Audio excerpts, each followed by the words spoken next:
Alam mo ba kapatid, ang tatlong benepisyo ng pagpapatawad? Number 1, freedom from burden. Kapag nagpatawad ka, tinatanggal mo yung bigat ng bitterness at resentment sa puso mo. Sabi sa Colossians 3:13, as the Lord has forgiven you, so you also must forgive. Number 2, healing of relationships. Forgiveness restores what anger and pride destroyed.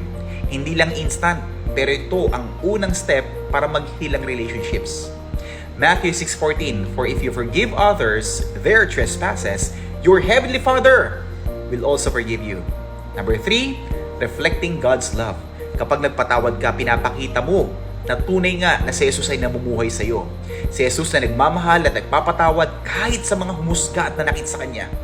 Ephesians chapter 4, verse 32, be kind to one another, tender-hearted, forgiving one another, as God in Christ forgive you.